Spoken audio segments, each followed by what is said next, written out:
Hey designer, you're listening to episode 96. In the last summer school lesson, we went deep into the topic of business blind spots, or the thoughts, emotions, and behaviors that are keeping you in your own way, sometimes consciously and often unconsciously. The question I posed to help identify your current blind spots uses a tool I lean on often in my own business and with my clients. That tool is called Leading with Your Future Self. It's a great way of accessing your own internal wisdom.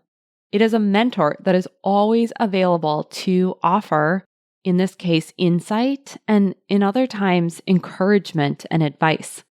Today, in this re-air, we're going to be revisiting the topic of leading with your future self and how you can use this tool to help set goals, make decisions, and build emotional resilience in your interior design business.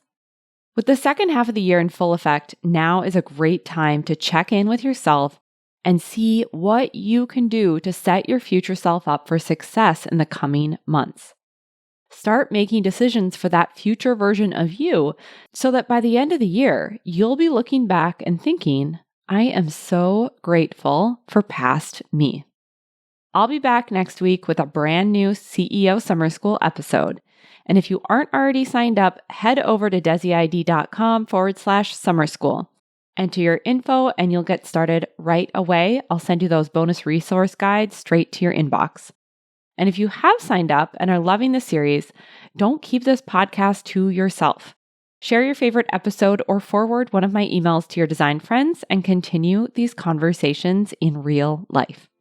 I hope that you enjoy revisiting this topic of leading with your future self, and I'll talk to you next Wednesday. Welcome to the Interior Design Business CEO, the only show for designers who are ready to confidently run and grow their businesses without the stress and anxiety. If you're ready to develop a bigger vision for your interior design business, free up your time, and streamline your days for productivity and profit, you're in the right place. I'm Desi Cresswell, an award-winning interior designer and certified life and business coach. I help interior designers just like you stop feeling overwhelmed so they can build profitable businesses they love to run. Are you ready to confidently lead your business, clients, and projects? Let's go. Let's dive into the topic of leading with your future self.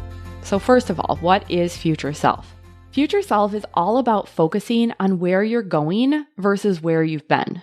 Your future self is the version of you that has created the vision you hold for yourself and your business. This version of you maybe feels a certain way throughout their day, like relaxed or confident. They maybe spend their days doing a specific type of work or working with a specific type of client. They've achieved certain goals. Maybe it's an income goal or a piece of press that you've secured. Whatever it is for you, when you're leading with your future self, you're setting intentions, making decisions, and taking action in alignment with this future version of you that you're moving towards with purpose. Now, with that being said, there is one really important piece I want to mention here. Your future self is not perfect. They still have bad days, they still encounter obstacles, and they don't always honor their commitments to themselves, but they are farther along in their journey than present you when you picture them. When you're accessing your future self, when you're leading with your future self and making decisions through that filter, what you're really doing is tapping into what's already in your brain. Thoughts you already have, but you just haven't taken time to listen for. Beliefs that maybe you could adopt, or perspective or thoughts on how your actions might need to shift in order to create the results you want. Your future self is just a well of wisdom, but we have to learn to tune into it and make decisions in alignment with that future self. I thought this would be a great time to talk about future self heading into the end of the year and starting to think about what you want to create or achieve in 2024. I think often there's a lot of rigidity and perspective around short and long-term circumstances and outcomes in relation to goals and planning, meaning we get really stuck in the day-to-day and the micro, and we forget to zoom out. We forget to look at that broader perspective, and that's one of the things that leading with your future self can offer. This can look like wanting to avoid or put off doing the difficult thing you know would serve you, because there's just so many distractions and quick fixes and quick hits of dopamine at our fingertips. Or in the short term, maybe you're prone to avoiding action taking that stretches you out of your comfort zone because often there isn't an immediate payoff. And so you don't get the reward of taking the action for a while. Or sometimes how in the short term, a challenge or a disappointment can feel like the end of the world when in reality, it's a little blip if you have the perspective to look out farther than today and recover from whatever you encountered and bounce back. The solution to our brain's natural tendency to get tunnel vision and sometimes even catastrophize the immediate moments really is leading with your future self. One of the questions you can always be asking yourself is, am I leading myself in the direction I want to go? Another one would be, am I taking action in support of the version of me that I want to become? Am I staying focused and committed to my goals to set myself up for success in creating that future that I want? These are all really powerful questions to start asking yourself.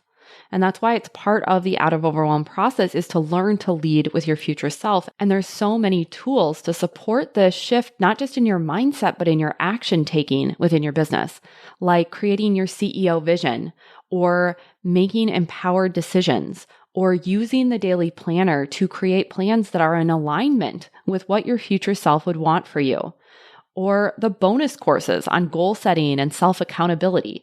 There's so many tools that support you in leading with your future self. And of course, I'd love to support you in the program if that feels like a fit. But I want to give you some things today to start thinking about and really start to see the impact of starting to look to your future for guidance and wisdom about the now. Because so much of leading from your future self is centered on decision making, something we do day in, day out. One of the areas this shows up in is planning. The idea of runway, scheduling some time before and after your time off to give yourself a little bit of cushion and breathing room, is actually something that I came up with when I was asking my future self about how I'd want to set myself up for returning from being out of the office. My future self, I knew, was not going to be happy if I had something scheduled at 9 a.m. that I had to be ready and at my computer and on Zoom for. For some of you, that might not be the case. Your runway might look different, but we don't know that until we ask. Another way planning decisions come up with future self is that you can consider, is the schedule I'm planning for myself today one I'm going to be happy with at the end of the day? Or am I setting myself up to be totally overextended? Or looking ahead and asking yourself, am I going to be happy that I booked 2 presentations in one day? Just because it fits on the calendar, maybe I don't want to do that. Again, for some of you, that might be totally doable and within your capacity. And for others of you, that might feel completely draining and you're going to regret having filled those spaces the way that you did. But you wouldn't know that in the moment when it looks like the jigsaw fits on the computer screen of your calendar without looking out to your future self and leading from that future position. Decision making with your future self also is really evident with clients. In Out of Overwhelm, we talk about lots of strategies for setting client filters, meaning how do you attract and also help people self-select or filter them out before they even talk to you when it comes to serving your ideal clients, which saves you, of course, time and energy. And you could also use your future self as a client filter. Let me give you an example of this. It might sound fun and exciting to take on a new project right now. And you also want to check in, what does your future self think about your project deadlines a few months out? Will you be glad you chose the excitement in the moment? Another example of this could be you have a feeling after meeting with a client that maybe it's not the best fit, but you're tempted to say yes anyways because, let's face it, sometimes we're uncomfortable about saying no. Before you make a decision, check in with your future self. What would their leadership advise?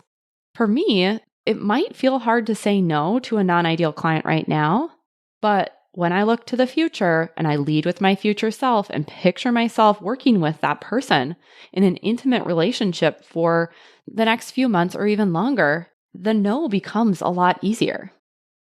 Marketing decisions are another one you might want to think about.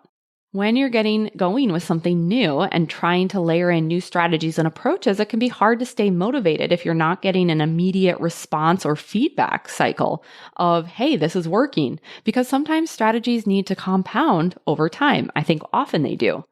But when you look to your future self and see compounding results of your efforts and see that if you continue on the path, you're moving closer and closer to your goals, it can be a lot easier to keep going.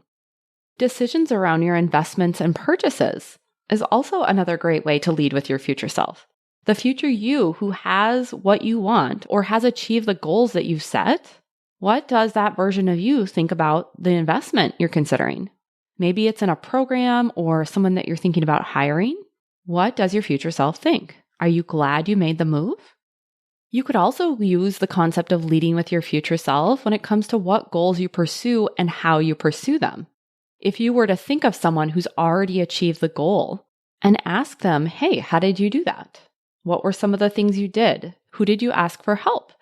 This can give you a lot of insight into your next steps and how you might achieve the goal that the you of right now doesn't have access to when you're just thinking about the day-to-day. And lastly, leading with your future self is about receiving wise, caring support, whether it's in decision-making or any other area you're navigating. Business can be kind of tough. And so I want you to think about leading with your future self as leading yourself as would a wise mentor. This version of you has wisdom, guidance, and reassurance to offer at any moment when you learn to tune in. When you learn to lead with your future self, there is so much perspective you gain, and perspective will always help you get unstuck. It's going to help you see solutions that you didn't see moments before. Things often seem like a really big deal in the moment, but when you start to see the trajectory and compounding impacts of your decisions and actions, you really can start to use that information to inform how you're living and working today. And you can use this to build confidence in how you're progressing and how you're making decisions and how you're setting goals. This creates so much resilience when you zoom out and lead with your future self.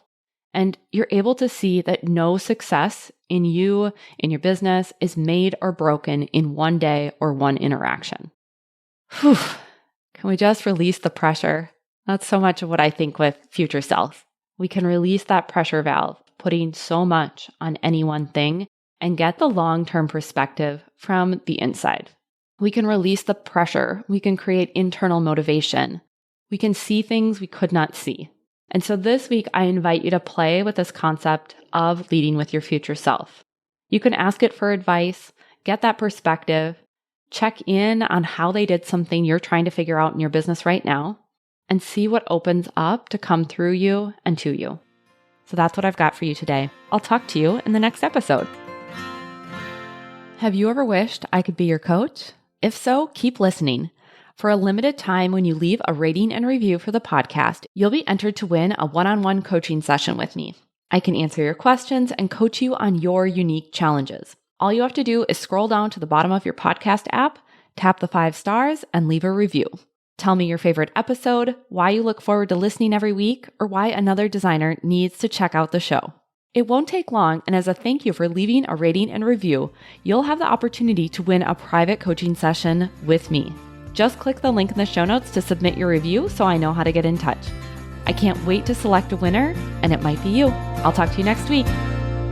Thanks for joining me for this week's episode of the Interior Design Business CEO. If you want more tips, tools, and strategies, visit www.desiCresswell.com. And if you're ready to take what you've learned on the podcast to the next level, I'd love for you to check out my signature group coaching program, Out of Overwhelm.